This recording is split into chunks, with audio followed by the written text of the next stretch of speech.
I'm Ezra Levant. It's May 14th, and you're watching Battleground. Sorry, we're a couple of minutes late. That's how it is in live TV, unlike our produced shows at 8 p.m. Eastern Time. Great to see you again. It's May 14th, which happens to be the Independence Day for the State of Israel, and it's also the day that Donald Trump chose to officially, commemorate or lay the cornerstone, in fact, of the new U.S. Embassy in Jerusalem, the capital of the modern State of Israel and the eternal capital of the Jewish people since biblical times. You know, it's a striking, groundbreaking, momentous event, but it really shouldn't be. I mean, why is it strange that you have your embassy in the capital city of a foreign country where they say their capital city is? In no other country in the world would we reject their choice of the capital in favor of an enemy's choice of the capital, and that's really what it was. I should note, I'm going to play you some clips from that today. We're going to talk about a few other things, including a great video from Brazil of a woman using her own handgun, concealed carry, to stop a would-be robber. It's just a great video. It's only about 10 seconds long, but I got to show it to you at least twice. I want to talk also about John Kerry. While Donald Trump is busy moving the embassy to Jerusalem in Israel, John Kerry is busy meeting with an enemy of the West, namely the senior diplomats of the Islamic Republic of Iran, desperately trying to salvage Iran's position against Donald Trump's changes there. Also have some information on the latest from the Religion of Peace. A knife man in Paris stabs a bunch of folks, kills one before being shot by police shouting Allah Akbar. The various media, though, they're still hunting for the reason why he could have done what he did. And of course, we'll wrap up, as we often do, with Teen Vogue, which is my favorite go-to for politics. But without further ado, let me start by playing, we've got, I think, one or two clips. Here is an image from Donald Trump. He was not there in person in Jerusalem, opening ribbon cutting, a foundation stone, an official thing for moving the embassy to Jerusalem. Almost immediately after declaring statehood in 1948, Israel designated the city of Jerusalem as its capital. The capital the Jewish people established in ancient times. So important. Today, Jerusalem is the seat of Israel's government. It is the home of the Israeli legislature and the Israeli Supreme Court and Israel's prime minister and president. Israel is a sovereign nation with the right, like every other sovereign nation, to determine its own capital. Yet for many years, we failed to acknowledge the obvious, the plain reality that Israel's capital is Jerusalem. On December 6, 2017, at my direction, the United States finally and officially recognized Jerusalem as the true capital of Israel.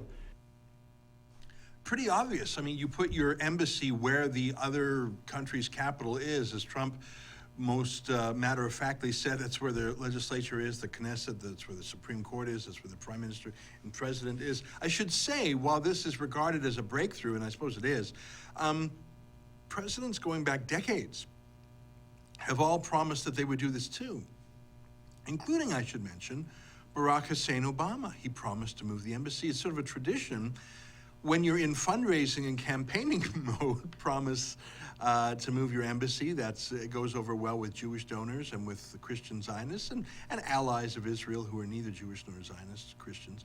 But then just bring in what was called a waiver and say, well, you know what, there's very, very tense and very sensitive diplomatic moves afoot, so we can't do that. Well, Donald Trump isn't much for sensitive diplomatic and bureaucratic things, so he's the first candidate to actually live up to that pledge. And it was so interesting how little the sky fell. It's like when Donald Trump withdrew the United States from the UN global warming scheme, the Paris Agreement. Nothing happened. Nothing went wrong. There were no riots in the streets. Even in the Middle East, no one really cared. I mean, yes, the Hamas-run Gaza Strip has some protests, but some riots, some shots, some missiles, but they always do that. There has been no third intifada. There has been no war. No one cares. And it shows just how timid and foolish the establishment consensus has been Donald Trump smashed that consensus just as he smashed the consensus on the right way to deal with North Korea and is doing with Iran. I want to show you a little bit from Benjamin Netanyahu. He is the Prime Minister of Israel, and here's what he said on today, that momentous day. What a glorious day. Remember this moment.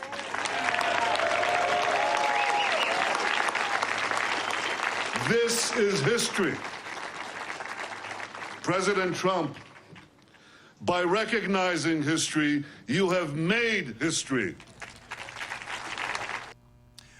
There were a lot of Americans there. Donald Trump himself was not. He has other things to do. The Secretary of State, Mike Pompeo, was not. He has other things to do, probably related to Iran or North Korea. The Deputy Secretary of State was there, and of course, Jared and Ivanka Trump, who themselves are Jewish, by the way, so they probably had a personal connection. There were a lot of congressional and delegates there, politicians who are either supporters of Israel or have big Jewish constituencies. But look at this headline in Breitbart, and I've seen this confirmed in various other stories as well. Not a single Democrat attended the event. Democrats are a no-show for Jerusalem embassy move. I thought, can that possibly be true? That's written by our friend Joel Pollack. And I saw it from other sources, and I just find it almost impossible to believe because, of course, historically, Democrats are the party of Jews, the same way they're the party of blacks and other minorities. And surely, if you're in sync with the Jewish people, if you care about the Jewish people, if you care about Israel, either for American reasons or Jewish reasons or Israeli reasons, you're going to go to the unveiling of the cornerstone for the embassy in Jerusalem. I mean, what's that really got to do with partisan stripe? Well, it's got a lot to do. Where is Chuck Schumer, the Jewish senator from New York, who obviously has an enormous Jewish population? Where are Democrats from Florida, from California, from Chicago, from Atlanta? There are a number of districts. I don't think there's any district in the United States that is majority Jewish, but you got almost 1 million Jews in New York City alone. Where are the senior Democrats? Where's Bill de Blasio? Well, I think it's a statement that the Democrat Party is no longer for the Jews. Strangely, American Jews are still for the Democrats. I asked Joel Pollack about that on the show. I said, he was reporting to me, and I saw this report elsewhere, of just how Trump mania has gripped Israel. There's banners, there's posters. The professional soccer team in Israel has renamed itself the Trump Squad. They've actually changed the name of their version of Manchester United or whatever to add the word Trump to it. That's how Trump mania has taken over the country. It's not just this embassy move, which is symbolic, but it's also the Iran thing. Israeli Jews love Trump, but so far, U.S. Jews are loving the Democrats. Joel Pollack explained that, saying that people who are nominally or ethnically Jewish likely have other identities that are more primary to them and issues that are more primary to them than being Jewish or support for Israel, gun control, abortion. Basically, most American Jews are more liberal than they are Jewish. I've seen so many Jews who reflexively are anti-Trump, and they find some weird excuseology for not supporting him, even though he is by far the most pro-Israel president in memory, I suppose, since the state of Israel was created in the first place by, was it Roosevelt or was it Truman? Anyways, what are we doing here? Just to catch up, we started a couple minutes late today. It's 12:11. Every weekday, we're still trying it out because, the numbers are not there, and I see in the comments people are not getting the notifications that they are supposed to get from YouTube. We have over 900,000 YouTube subscribers, but a lot of people are saying they're not getting the little alert bell that we have this daily chat show. We're trying to fix that. We are also planning, we've decided to add a Facebook live stream and a Periscope live stream, so hopefully we'll triple our audience. I think it's fun.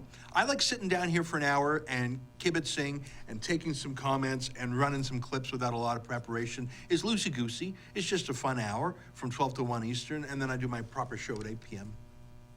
And let me just explain briefly the comments. There's a lot of comments going on the screen here. I see them out of the corner of my eye, but of course I'm looking in the camera. And I do, on Friday, we really get a lot of the comments. And if you want your comment to stand out, Google has something called Super Chat, which you chip in $2, $3, $5. There are today someone put in $50. There's one right there, Chaz 1422, and you can see, did you see that, what just happened there? So Chaz 1422 for $20, thank you very much. That comment is in a bright highlight, so I'm looking here, but I see it out of the corner of my eye. I don't see a comment attached to it, Chaz. If you want to add one in, I'll read it. So what does that do? Well, number one, it's financial support for the Rebel. I appreciate that. We're 100% user supported. We don't get any government money, unlike most of our competitors. And number two, it's fun. It's fun. Your comment will stick out, and I'll be sure to read it. Whether it's friendly or critical, I'll read it either way. So that's what Super Chat means. We also try and get a few video clips through, and we have a few house ads, I call them, just ads for what we're doing. In fact, why don't we do that? Because today is, I should just tell you, today is the last day for early bird pricing for our Rebel Live event in Toronto. Obviously, we have a lot of viewers around the world. Thank you very much for that support.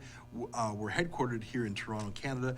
And last year we had about, I don't know, 600, 700, 800 people, I forget the number, who attended our one-day CPAC style conservative conference in Canada. Let me show a little ad for this year's, but it mainly features clips from last year's. And you might recognize Jordan Peterson before his Big Shot book came out, and Doug Ford. Before we throw the clip, I just want to tell you, I saw over the weekend that Jordan Peterson spoke to a sellout crowd in London, England, at the Apollo Hammersmith Theatre, which holds 5,000 people. You're selling out a theater with 5,000 people. There are real rock bands that can't even fill 5,000 people. I mean, obviously, your absolute A-list pop stars are going to sell out 5,000. They'll sell out a stadium of 30, 40, 50,000. But for a professor who's written a fairly academic book of philosophy to sell 5,000 seats, that is a rock star. Anyways, that's Jordan Peterson. I was just thinking about him because he was at our Rebel Live event this year. Professor Peterson is not going to be in town on June 2nd, but Lindsay Shepherd, who you might say is a disciple or inspired by him. Here, let me play for you our Rebel Live ad. We're going to discuss topics that the political elites and the media party don't want us to discuss. Political correctness be damned.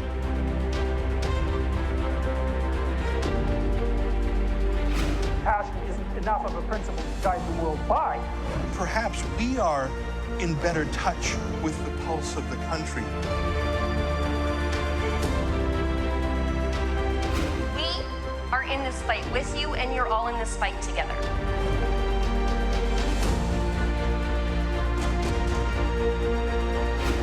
If you see over the last few years, there's been this populist movement going around the world.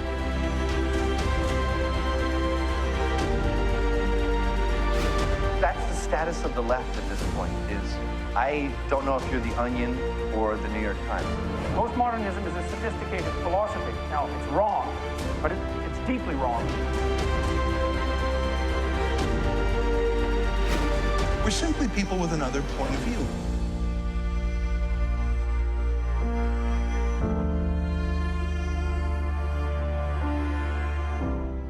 All right, we call it the Rebel Live. It's at therebellive.com.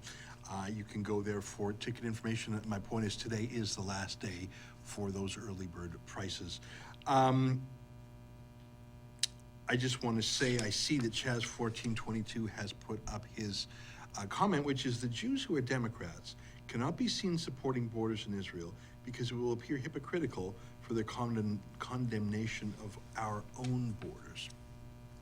There's something to that, that Jewish leftists who have an ethnic pride, a residual, vestigial pride in being Jews, accept Israel as a Jewish state, that's what it's called. It's called a Jewish state. Their flag is the symbol of Judaism, the Star of David. There is a Jewish character to the country. Other religions have legal rights. In fact, I put it to you that Muslims in Israel have more civil rights than they do in any other Muslim country. But it's an ethnic state. It's an ethnic nationalist state. It is Zionism is a form of ethnic nationalism, even more than religious nationalism. It's not a theocracy, but it's an ethnic democracy. And you're right. I've been thinking about this for more than a year, of doing a video called Jews for Borders, because as a Jew, I believe in borders for Israel, but I believe in them for the United States and for Canada too. What makes the United States and Canada and Britain and Germany and Sweden great is the nature of those countries, and you can't swamp those countries with people who don't share those values. Obviously, Canada and the United States have been settled, they've been colonized, settled, and have had immigration in a way that indigenous countries like the UK and Germany have not. But you need to, if you want to keep the characteristics of your country, you have to make sure that anyone who comes into your country shares those characteristics. Israel, this is a life and death situation. If you simply allowed anyone who wants to come to Israel to come, the Jewish fact of Israel would be erased within years. That's sort of obvious. We're talking about the Middle East a lot because, of course, today is the historical Independence Day of Israel. What a momentous occasion for the Israeli embassy move. I noticed that some other small countries are deciding to move their embassies as well. Some small Latin American countries. I can't even remain. There's some really little countries that are almost, mini countries. Out of the 200 countries in the world, I'd say that fewer than 10 have gone along with it. But as Joel Pollack reminded us the other day when he reported to us from Jerusalem, even Russia, the Russian Federation, now refers to Israel as West Jerusalem as its capital. So, they're reserving some questions about the final status of East Jerusalem, but even Russia is acknowledging this. So while Donald Trump remakes the world, looks like he might, bring peace to the Korean Peninsula for the first time in, 80, 70 years, is making changes in the Middle East and the supposed third rails of the region. Oh, you can't put anything ahead of the Palestinians, you can't move the embassy. He's just doing it, nothing bad is happening. John Kerry, the former Secretary of State in Bill Clinton's in Barack Obama's second term, he is meeting furiously with Iranian senior politicians. And when I say politicians, they're dictators. Of course, it's not a free country. Let me show you. Someone was in Paris and just happened to be sitting near, look at this. I want to read this. Hold this up on the screen. So John Kerry just left a meeting at L'Avenue in Paris with 3 Iranians. A friend was sitting next to their table and heard John Kerry blasting real Donald Trump. The Iranians had a 5-person security detail and left in diplomatic vehicles. Is he FARA? I think that's foreign agent something registered. So, and there's a picture of John Kerry walking away. So this is someone who just happened to be in Paris and saw John Kerry meeting with a bunch of Iranian officials. And how did he know they were officials? Well, they had security and cars. And there's Kerry walking away. And there's there's some more images, but put the next one up, please. So someone in Paris saw the men, and it looks like they're coming into a hotel, and ID'd them. Let me read this. The one in front is certainly Kamal Karzai, Iran regime's foreign minister from 1997 to 2005. The one behind the door looks very similar to Abulgasem Delphi, current ambassador to France. That would make sense. See photos for comparison. Please bear in mind these people aren't diplomats.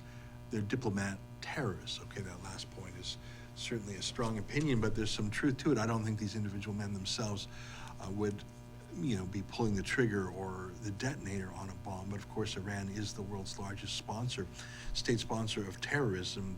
That's unquestionable. They are colonizing Syria. They use Hezbollah as a proxy. They've bombed places around the world, including in Buenos Aires, Argentina.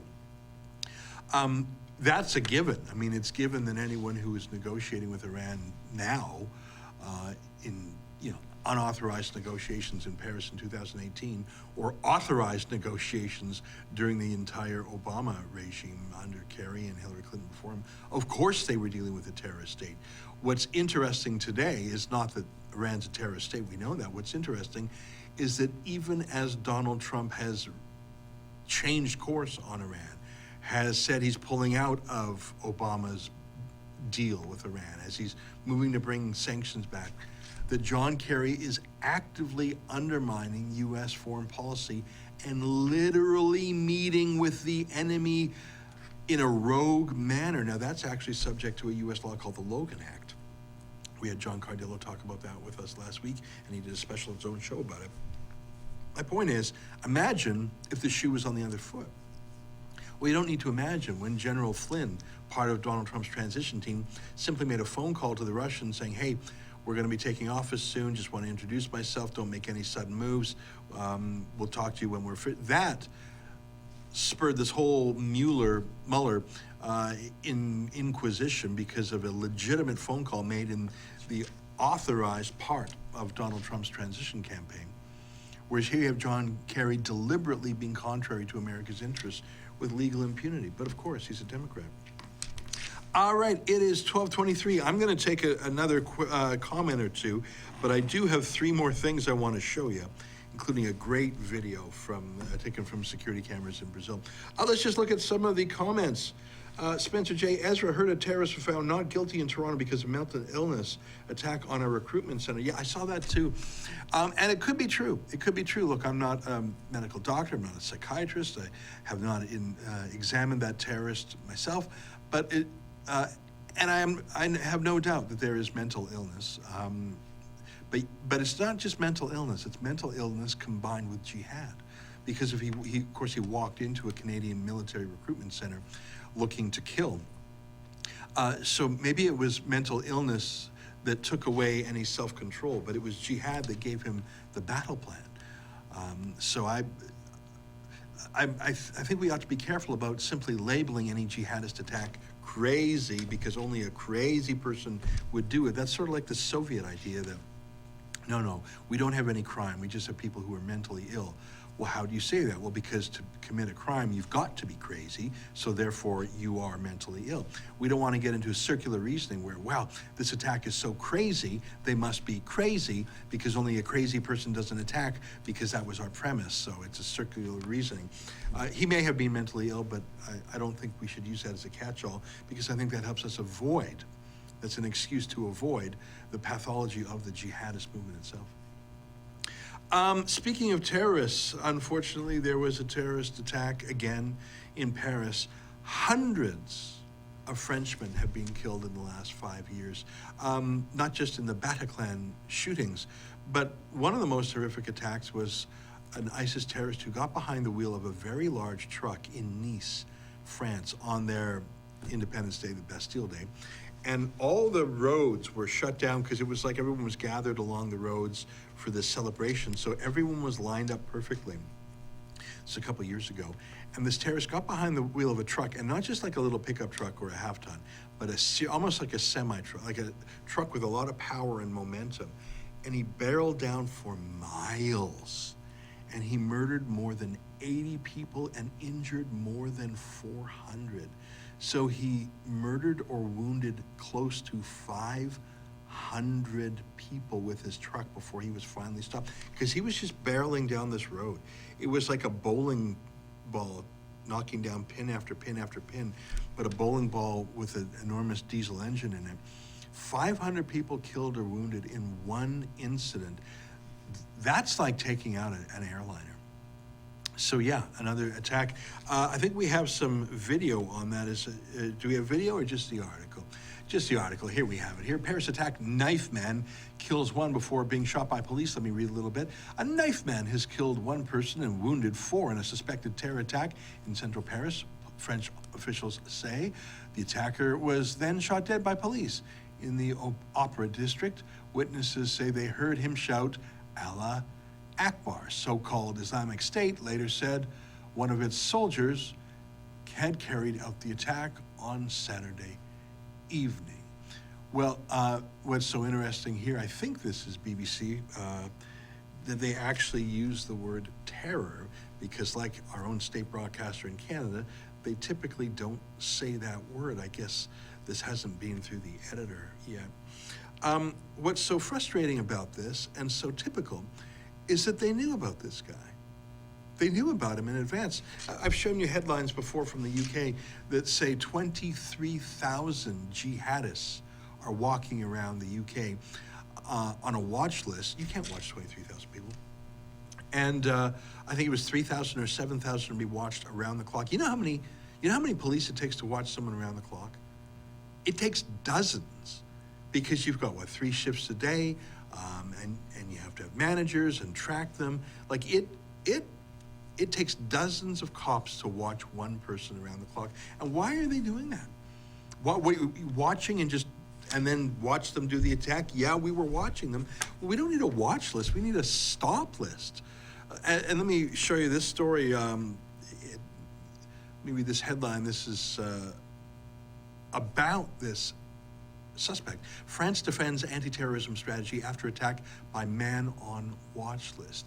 The French government defended its anti-terrorism measures over the weekend after it turned out that the perpetrator of a deadly knife attack in Paris was on a state security watch list. I'll just read one more sentence.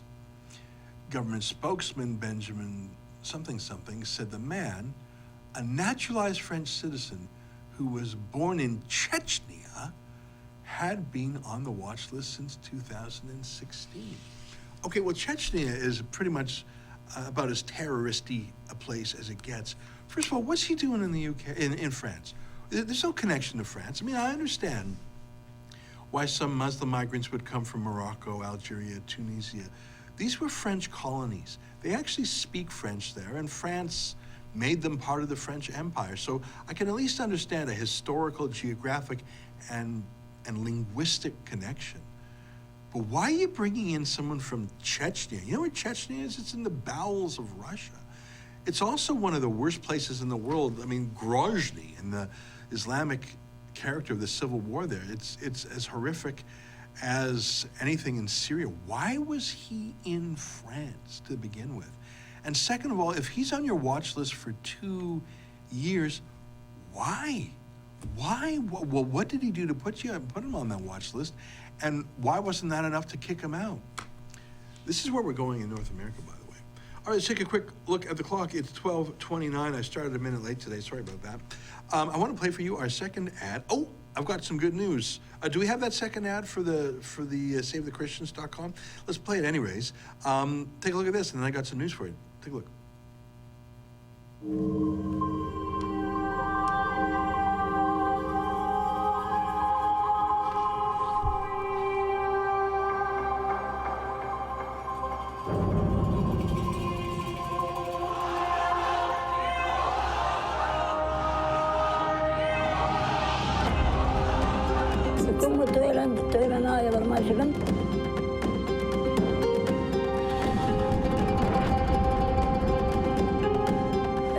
صراحة صار الضرب الصبح الفجر فاحنا ما قدرنا نطلع يعني.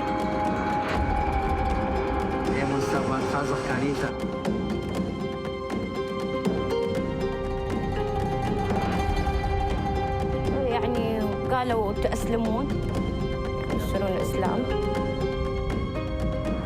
لا.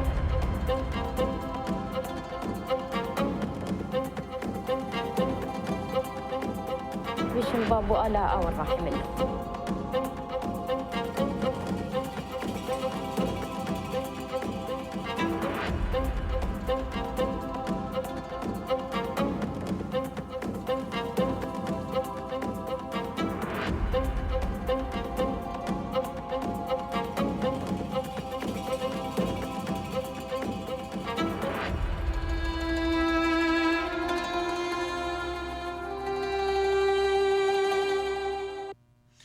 Hey, welcome back. I was just looking at our sign-ups. In fact, we've had 4 more people sign up just in the course of the show for therebellive.com. Today is the last day to get your early bird pricing.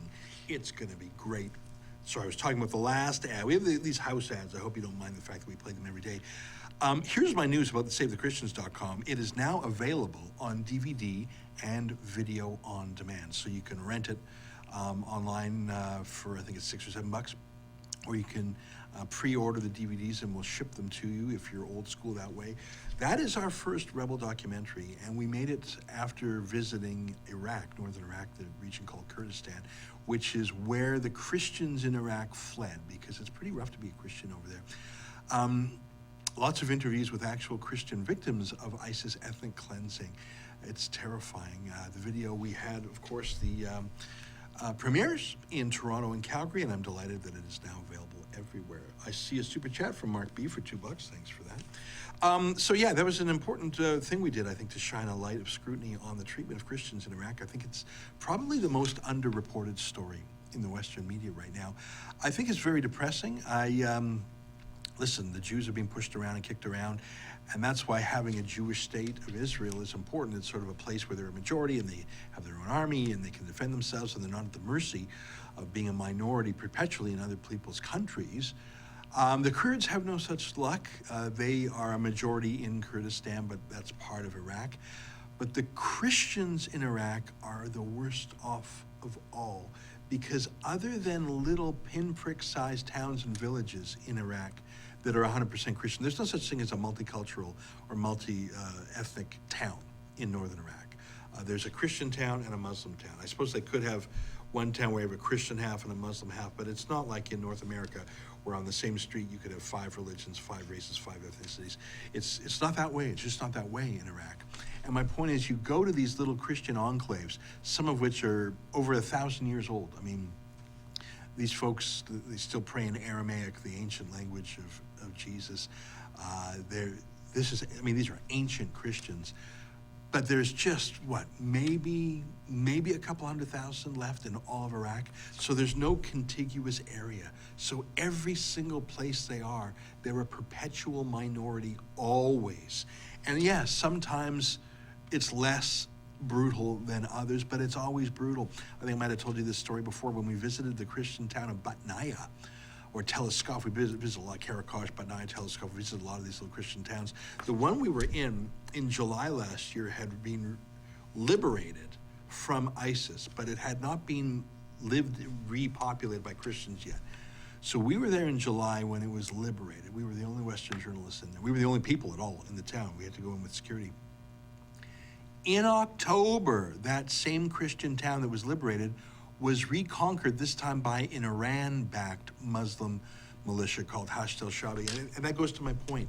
At least Israel, they've got this place to make a stand. You got, 8 million Israelis, of whom, 6 million are Jews. They got a place, they got an army, they got an air force, they got a place. But the Christians in Iraq, I have to say, they do not have a bright future. And frankly, my view is if we're going to be taking refugees, take the Christians, take the ones who are actually being persecuted. There is no genocide against Muslims in the world. And I don't think there ought to be. There is not. And God forbid, even if there were, there's dozens of Muslim majority countries in which they can seek refuge. There is no country for Christian Arabs. I mean, Lebanon has a bit of a Christian community left, but a lot of them have fled since Iran has colonized that country through Hezbollah. Anyway, that's a very long tangent on the question of our documentary, but I just wanted you to see that because I was excited that it's finally viewable. I just have an email here. I missed a super chat. Mark B says, "Hey Ezra, I spoke with Doug Ford on the phone Thursday. He said he would call you to discuss your perspective on his actions regarding Tanya Granick-Allen. Has he phoned you yet?" No, he has not. There's a chance that I missed his phone call, but I will check my voicemails, and I have not. Let me speak very clearly about Doug Ford. As you saw, he was a guest speaker at our Rebel Live last year. I support Doug Ford. I want him to be premier. I think he'll be a good premier. I think a fence post would be better than Kathleen Wynne, and Doug Ford will actually be positively good. I guess I'm saying anyone is better than Kathleen Wynne. I'm not going to say the NDP is better than Kathleen Wynne because what we've seen in Alberta and in BC now proves that the NDP can actually make any situation worse. But Doug Ford will be a good premier. The question is how good? Will he be principled, or will he be a bit of a Patrick Brown sellout? And I'm a little bit nervous about Doug Ford. I want him to be strong as a conservative. I want him to also be democratic. But most importantly, I want him to maintain his healthy distrust and disrespect of the mainstream media, because when you are afraid of the mainstream media, especially the CBC, then an interview is no longer about your views. It's about the CBC conditioning and shaping you. It's sort of like Heisenberg's uncertainty principle. You know what that is? It's like if you have a drawer with a dice in it and you want to see, well, what's the numbers on the dice, and you pull the drawer open to check it, well, the dice have moved around. So you can never actually measure something without changing it, is Heisenberg's uncertainty principle. That's a quantum physics concept. But I think it applies to journalism too, in the case of the CBC. When the CBC asks you a question, Doug Ford, will you disavow this candidate? It's not a measurement. Do you see what I mean? It's not actually reporting. It's trying to pressure Doug Ford to give an answer. When the CBC calls you with a gotcha question, they're not actually doing reporting, they're doing conditioning, they're shaping the battlefield for their Liberal Party masters. And it's very tempting for a conservative politician, Doug Ford, Andrew Scheer, Jason Kenney, to say, this is not reporting, this is bullying, and I don't like it, and so I'm gonna join the mob and go after Tanya Granick-Allen or the Rebel or carbon tax protesters who chant lock her up. Do you see what I'm saying? And my favorite moments of Doug Ford are when he disrespects the media like his brother Rob did so well, and I hope he comes back to that. All right, let me check the time. It's 12:38. I've been kibitzing. We're 2/3 done. I want to show you 2 more stories. Let's first do a short video. I don't know if you saw this. This is a closed-circuit TV vid from Brazil. I don't think there's any sound on it. Why don't you put it up and I'll just talk over it. Okay, so there's a guy that's outside of school. You see there's a gunman, and look who comes up and just pop, pop, pop. Just pop, pop, pop. Down he goes. Down he goes, and look at that gal. And takes his gun. She's smart. She's smart. Takes his gun away, and he's down there, and he raises his hand as if to say, please don't hurt me. And she's right on top of him. And let's watch it again. There he is. He's coming up with a gun. He's looking to do a robbery, and there's other mums there. You see that mum with the pink, but this mom just pop, pop, pop. She shot him down. I want you to play it one more time because I want you to see the mom and daughter scurrying away at the top. This gal is so great. Cool as a cucumber, eh? I mean, I bet her heart was just pounding, but she knew what she was doing. Okay, so look at that mom who's now gonna grab her girl. Grab the girl, you see that in the top right? Grab the girl and run away while the lady with the handgun, pop, pop, pop. Am I enjoying watching this too much? I'll confess it, not because I like pain or violence, but the opposite. This thug was trying to rob these people. I think this was outside of school. And boy, he did not expect a mom to be packing. Okay, we'll watch it just this one more time. There's so much going on. And look at pop, pop, right in her purse. And then she backs away and then comes back because she's not scared.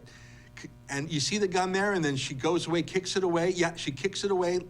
I actually read that she might have been an off-duty cop who's also a mom. It wouldn't surprise me because I think she reacted in a manner that suggested training, kicking the gun away, pulling the gun away, and just the presence of mind not to flee. Of course, I obviously don't blame the mom who fled with her daughter when things started going down. What is a gun? I mean, it's a weapon, it's a tool. But if you look at it philosophically, I think it's a great equalizer. Had no one there had a gun, if no one had a gun, who would have won that altercation? Well, the thug, because biologically speaking, a young man, he looked like he was in his early 20s, is just plain old stronger than moms, especially moms who have to care for their little ones. So if it was just fists, that young man would have won. Now, he had a gun, which obviously is an extra degree of menace, and it's also a symbol. It saves him from having to use his fist. He just waves the gun around, and it's his way of saying, not only will I punch you, I will kill you, so give me your money, as he started to do. And he would cut through there like a hot knife through butter, and none of those women would be able to do anything. Even if one of them were physically strong enough, or a group of them were physically strong enough, they surely wouldn't risk being shot. But one of the moms had a great equalizer.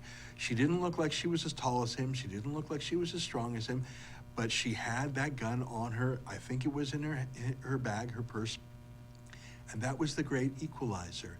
And so instead of him surprising the women, oh boy, she had a surprise for him. So he revealed himself, and then she used the element of surprise, the great equalizer, didn't kill him, looked like it just stunned him and hurt him. And I didn't see a lot of blood. There was a very quick clip, and he was still moving around a little bit. So, I mean, it obviously wasn't one of those huge firearms that has massive kickback. I mean, there are firearms that are more suited to a smaller person like a mom might be, but it certainly was enough to stop that. I say again, that it's not the violence that I find gleeful there. It's that such an evil man whose evil plans were so soundly and shockingly refuted and rebuked by a woman with a presence of mind. That's the joy I feel when I watch that. And the admiration for a mom that was truly able to defend her own child, which I didn't see there, maybe she was just picking her up, and others. That woman is a true hero in every sense of the word. And just imagine if she hadn't been there. There would have at least been a robbery. Maybe there would have been a pistol whipping. Maybe there would have been shooting. Maybe there would have been a murder.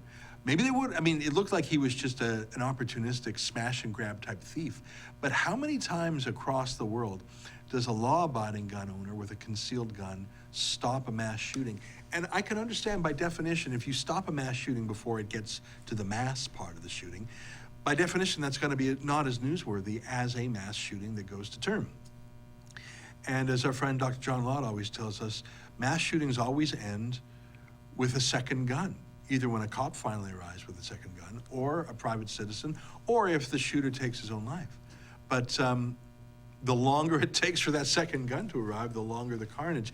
In this case, a mom happened to be right there. I'm sorry, that is an amazing video.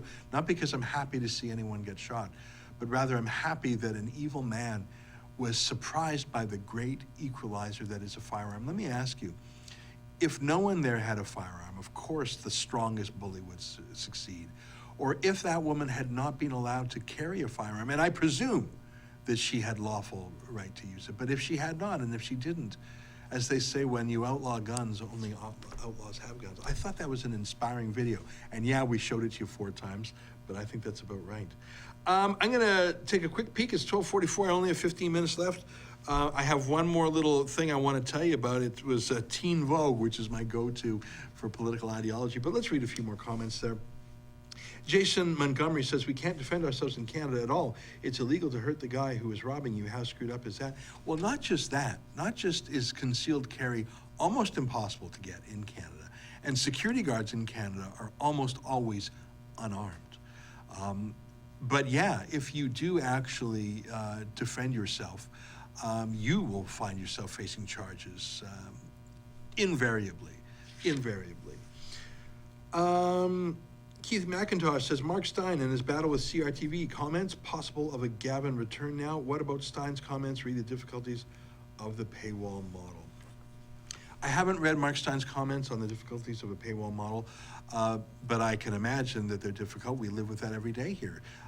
Unlike, as I mentioned before, we receive no corporate funding. We receive no funding from government, so we live off the support of our viewers. We do that through a trickle of ad money. We were basically demonetized by Google in January of 2017, as so many conservative sites were that were supportive of Brexit or Donald Trump. YouTube just turned off the money. Facebook's turned off the money in other ways too, I won't get into. And Twitter has censored us too, so those big 3 social media companies. So yeah, it's tough. I don't know the particular comments you're referring to. In terms of Mark Stein versus CRTV, I admire both Mark Stein's journalism and CRTV's the fact that they're trying to make a go of it with conservative media in this country. So I don't feel the need to take a side in that fight. I've known Mark Stein for, I don't know, 15 years for sure. I mean, he used to write for the Western Standard magazine. I don't know if some of you remember, but going back as far as 2004, I was the publisher of a magazine called the Western Standard. Mark Stein wrote the back page. I was friends with him back then. We fought the Human Rights Commissions together. On the other hand, I admire what CRTV is doing. Mark Levin is outstanding. Of course, Gavin McInnes is a hoot over there. Your question about Gavin McInnes returning, I think, is most unlikely because, of course, CRTV pays pretty well. Unlike us, they're owned by a billionaire, Kerry Katz, who is pouring his money into a conservative media alternative. And I think that's amazing. A lot of people, when they get super rich, Their hobbies are yachts or private jets or private islands. Kerry Katz has poured tens of millions of dollars into a conservative media outfit. We started the Rebel literally from scratch. We were all laid off from the Sun News Network together, and I took my severance pay and I used it to pay the first paychecks, and we've been sort of crowdfunding our way ever since. Yeah, if I had 20 million US to put into the Rebel, we'd probably be a little bit bigger and better and stronger than we are now. But hey, we're 3.5 years old and we're still fighting like hell every day, and partly because of the support from folks who super chat us. That's where the money goes. We got a payroll to make here, people, so super chat away. I'll read one more comment and then I'll go to Teen Vogue.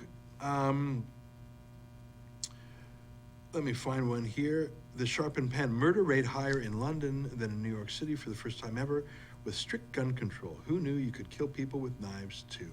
Well, knives, and there's huge acid attacks in London. That's the thing, it really is people who kill people. I mean, and they'll find a way. Cain and Abel didn't have firearms. Deus Vault says laws only have effect if you follow them, or if you feel obliged to follow them, rather. Well, that's the thing. I mean, it's already against the law to commit murder. So if someone's decided they're going to commit murder or commit an armed robbery, they're probably going to ignore a paperwork crime like possessing a firearm illegally. Max Modine says Katz is countersuing Mark Stein. Look, I'm just not going to get into that quarrel. I'm not a party to it. I admire both sides. And of course, I believe that we should have harmony on our side of the aisle. It's just not my fight. I have too many fights of my own to get into. Maharlika Awa says, hopefully Rebel puts on more breakout stars, but they don't stab Rebel in the back like some of the others. Well, look, we're called the Rebel. We're not called the mainstream. We're not called the calm people. And so it's sort of by definition that the people I like and that are like me are going to be a little bit prickly porcupines sometimes. And sometimes if you're a prickly porcupine, you're prickly to friends as well as to foes. And it's true. I mean, if you're boring and if you're always agreeable, you're probably a dream to work with from a human resources point of view. But if you're prickly, if you're a rebel, if you're a troublemaker, if you're a dissident, if you fight, maybe some of that personality comes across in an HR way too. And so I look at the people who got their start with the Rebel, and there were a lot of them. I mean, and some of them left us in various ways, but I still, even the ones who left us in a bit of a puff of smoke over the years, I still have a bit of feelings of sentimental affection for them because we helped launch a number of careers. And by the way, I don't think people should stay at the Rebel forever if they're moving on up. I mean, we're a great place to get started and to learn certain things about independent media. And I think it's appropriate for some people who want to go independent. And I keep in touch with some of our alumni. I mean, we talked about Gavin earlier. I mean, Gavin moved on because he got a great offer that we simply couldn't match. I still talk to Gavin, I don't know, by text or by phone, a few times a month. So yeah, and I believe that we have had a role as a bit of a talent factory, or if not a talent factory, as sort of a talent recruiter, you know. And even to this day, we do. I mean, and there's also a thing about when you find affordable talent, they're a little bit rough around the edges and they're not seasoned. By the time they get seasoned and experienced, well, maybe you can't afford them anymore.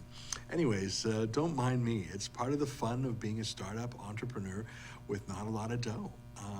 And I tell you, on the whole, everything considered, including some of the bumps in the road, I love what we've done at the Rebel, and I love the legacy that we have already created in our alumni. I'm not saying I agree with everything our alumni say and do, of course not, but we're helping make a fuss. Okay, it's 12:51. We have 9 more minutes before we go, because I finished at 1 p.m. I got other work to do. I want to show you something so weird. You know Vogue, right? It's the women's magazine. And there's something called Teen Vogue, which is, I guess, for teenage girls, and that's great. And, you know, teenage girls dating, fashion, makeup, music. Well, no, not these days, because, of course, Teen Vogue is part of the Trump resistance. So check this out. This is from Teen Vogue. You see up there in the top left corner, it says Teen Vogue. And who's that hairy guy? Well, let me read to you. Who is Karl Marx? Meet the anti-capitalist scholar. the communist scholars' ideas are more prevalent than you might realize. Let me just read the first sentence. You may have come across communist memes on social media. The man, the meme, the legend behind the trend is Karl Marx, who developed the theory of communism, which advocates for workers' control over their labor instead of their bosses. The political philosopher turned 200 years old on May 5th, but his ideas can still teach us about the past and the present. Really, really. Communism is responsible for, according to scholars, 85 to 100 million deaths over the last century. The Soviet Union, Mao's China, Khmer Rouge, North Korea, Cuba, Venezuela, Nicaragua. Is there some hellhole that does not owe some modern hellhole that does not owe its foul ideology to Marx? I'm not saying that Nazism was Marxist. It posed itself as counter-Marxism, but Nazi stands for National Socialism. And in economic policies, they were certainly socialist. They were sort of socialists and nationalists. Yet Karl Marx has killed more people through his ideology than anyone else. So you have to put the blame for the actual murders at the hands of Lenin, Stalin, Hitler, and Mao. But that's teen Vogue. That is teen Vogue for you. Is there any teenage girl who wants to read that? I don't know. But that's the total infiltration and hijacking of our culture by the hard left. If you are reading an apology, an excuse, a promotion of Karl Marx in teen Vogue, that's a sign of how far the culture has gone.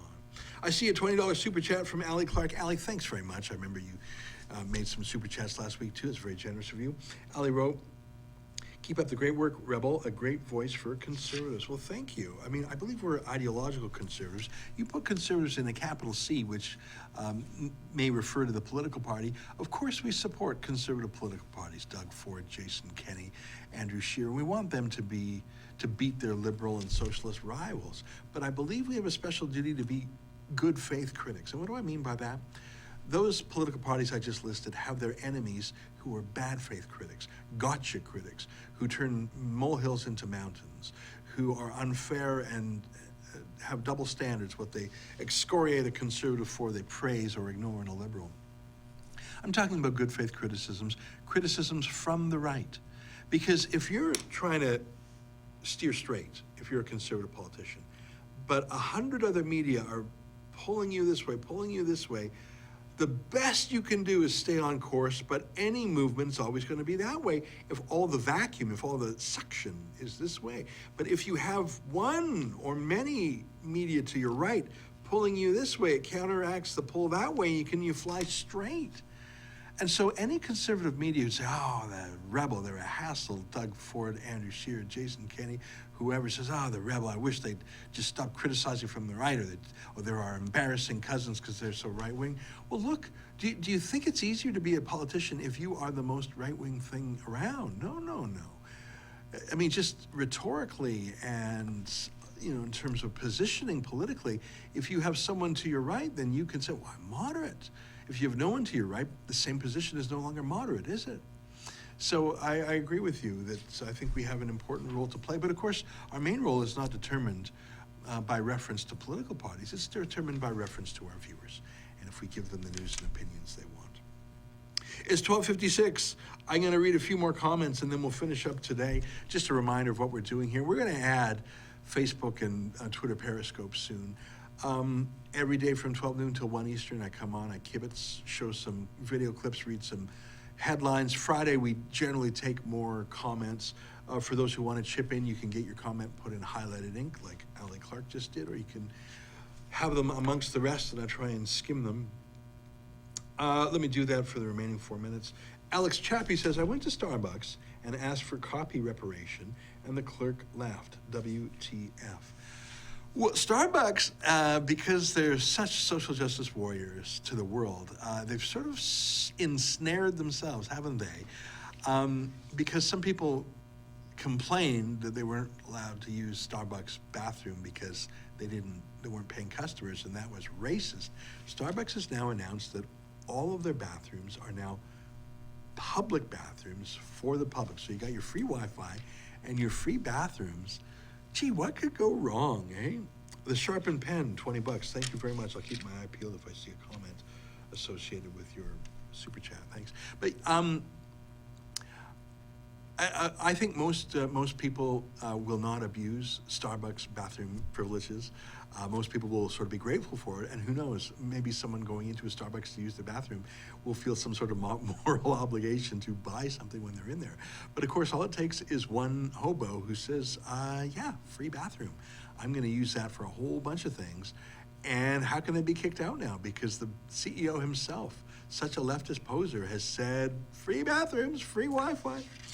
Victoria Pisano has a super chat for $10. Thanks very much. I could never understand the constant beef against Jews. Is it their success, land, religion? Well, listen, I suppose there's many reasons that people are against Jews. The same thing could be for other prejudices. Some of it is ancient and cultural. Some of it is religious. Some is people just need a scapegoat. Some people just had a bad experience with some Jews. There was something that happened over the weekend, and let me close. I'll do something on this tomorrow, maybe. There's a very old Jewish paper out of New York called The Forward. In fact, it used to be in Yiddish. It used to be published in Yiddish in New York. Obviously, it was always left-wing, but it's become insanely left-wing in recent years. The Daily Forward, it's called. It's a website now, too, and they are so left-wing. They're actually anti-Israel. If you can imagine, they're pro-Palestinian, pro-Hamas, anti-Israel, really, really gross and weird. They did a profile on Jordan Peterson, who I would call a philo-Semite. I know Jordan Peterson somewhat, and I know those around him, and there's not an anti-Semitic bone in his body. It's absurd to say so. In fact, he gives extended lectures on the Old Testament. I actually spoke on a panel with him about the 100th anniversary of the Balfour Declaration, which created the modern state of Israel. Like, to call him anti-Semitic is insane. But the Daily Forward did. They smeared him, and they photoshopped. Can we call it up in the few seconds we have left? If you go to the Jewish Daily Forward, I don't know if we can find it, we only have 1 minute left. They photoshopped a picture of him with Adolf Hitler giving the Sieg Heil, and they said that he is enabling anti-Semites. They forged that picture, because of course, Peterson has never posed in front of such a picture. And here's my point. It's a long answer to your question, Victoria. If you have a group of far left-wing activists, liberals, who just happen to be Jews, but are about as Jewish as a ham sandwich. There's nothing Jewish about them other than a vestigial history, an echo, a memory. I mean, they don't go to synagogue, they don't believe in the Torah, they're not Zionists. Like, the only thing Jewish about them is they were born Jewish and they have a Jewish name, but they're liberal, they know that. So if their only use for being liberal is to play for being Jewish rather, is to play the Jewish card as a racist card, which is what they did to Jordan Peterson. They thought, well, we'll make an attack on Jordan Peterson that no leftist has done before, because, yeah, go ahead and put it up if you got it. Yeah, do you see that? Is Jordan Peterson enabling Jew hatred? And on Twitter, those words weren't there. You just saw the Sieg Heil there. It was as if he spoke in front of it. It's just super, super, super gross. This is actually taken from the website called vdare.com. I guess that's the quickest place our producers found it. But yeah, that's the graphic I'm talking about there. So Jordan Peterson knows that was just radical leftists using their Jewish identity to make an attack. But let's say that attack would actually work and get someone marginalized. So a group of liberals got you sacked from your job for anti-Semitism when you're not an anti-Semite. And they did it in the name of the Jews. How are you not going to hate Jews because of that? I'm not saying it's fair, but I'm saying it's understandable if someone is attacking you unfairly in the name of the Jews, as was just done to Jordan Peterson. And let's say, God forbid, Peterson lost his job or his career over that. How could he not have some animus towards the Jews, since those who attacked him did it in the name of the Jews? I want to get into this in greater length in a future show, because it's 1:01 already, so I have to sign off. I am going to go now because I got to get to other things. I'll see you back here tomorrow at 12 noon Eastern. We're going to try and fix our notification system. Thanks to all of you who chipped in with the super chat. I appreciate that. Until tomorrow, on behalf of all of us here at Rebel World Headquarters, Tune in tonight at 8 p.m. if you can for our show. And if not, I'll see you tomorrow at noon, same time, same YouTube channel. Good night. Bye-bye.